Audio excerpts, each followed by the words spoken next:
दिमागी नक्सल, अर्बन नक्सल, anti national, टुकड़े टुकड़े। अगर आपको लगता है कि ये पिछले 12 साल के बनाए हुए कोई इनोवेटिव प्रोपागेंडा स्ट्रेटजी हैं, तो आप गलत हैं। Through out history, world war से लेकर फ्रेंच रेवोल्यूशन, रशियन रेवोल्यूशन, हर जगह इस स्ट्रैटेजी को डिप्लॉय किया गया है और बड़े ही इफेक्टिवली, बड़े ही सक्सेसफुली यूज करा गया है। इसको कार्ल स्मिथ ने फ्रेंड एनिमी डिस्टिंक्शन का नाम दिया है। ये बड़ी ही सिंपल थ्योरी है। इस थ्योरी के अकॉर्डिंग पॉलिटिकल न्यूट्रलिटी जैसा कुछ भी नहीं होता। जो आपके थॉट प्रोसेस से अलाइन करते हैं वो आपके फ्रेंड हैं, बाकी सारे आपके एनिमी हैं। और सोवरेन वो है जिसके पास पावर है सारे रूल सस्पेंड करके एनिमी से निपट सकने का। लेकिन सवाल यह है कि स्ट्रॉन्गमैन टाइप के लीडर इस थ्योरी के अराउंड मास मोबिलाइज करने में सक्सेसफुल कैसे हो जाते हैं।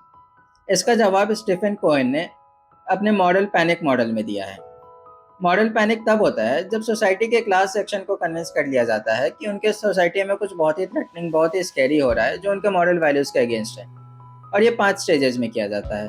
पहला स्टेज है थ्रेट को आइडेंटिफाई करना, जैसे अर्बन नक्सल, मुस्लिमों का ट्रेटर होना, पॉपुलेशन एक्सप्लोजन होना। फिर मीडिया उस थ्रेट को और भी ड्रामेटिक तरीके से और भी स्कैरी तरीके से फर्दर एग्जैजरेट करती है। पब्लिक एंजाइटी इनकरेज किया जाता है, पब्लिक को और भी एंक्शस किया जाता है और उन्हें गुस्सा दिलाया जाता है। फिर अथॉरिटी आके एनिमी पे क्लैम्प डाउन करती है। वो खुद को ऐसा पोर्ट्रे करते हैं कि जब तक वो हैं तब तक आप सेफ हैं, उनके बाद आप सेफ नहीं रहेंगे। और फिर एक फेज ऑफ प्रोपेगेंडा खत्म होता है लेकिन स्टीरियोटाइप बना रहता है। जैसे अर्बन नक्सल एक फेज था प्रोपेगेंडा का, एंटी नेशनल एक फेज था प्रोपेगेंडा का, काफ़ी यूज़ हुआ, हर किसी को लेबल करा गया। अभी वो नहीं यूज़ में है लेकिन स्टीरियोटाइप अभी भी बना हुआ है। और यही स्टीरियोटाइप यूज़ करके फिर अगला साइकिल शुरू होता है। ऐसा करने का एक और तरीका है कैरेक्टर असैसिनेशन। कैरेक्टर असैसिनेशन का पर्पस सिर्फ एक पर्सनालिटी को डिस्क्रेडिट करना नहीं होता है।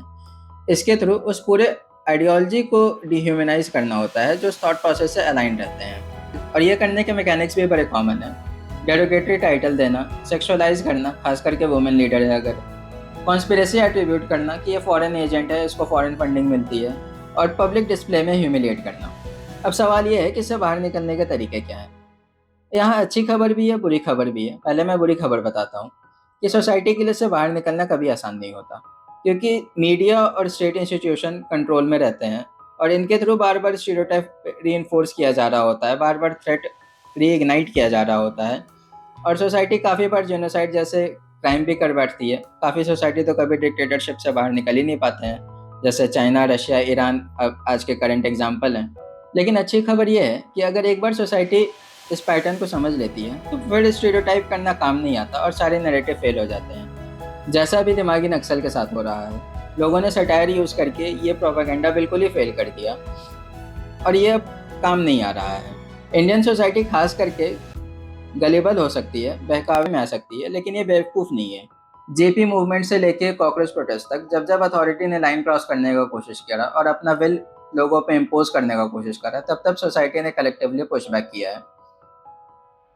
और यही हमारे डेमोक्रेटिक आइडियल्स, प्लूरलिस्टिक आइडियल्स हमें भी और अपनी सोसाइटी को भी ब्रेन वॉश होने से बचाते हैं। आपका इस बारे में क्या ओपिनियन है, कमेंट सेक्शन में ज़रूर बताएं।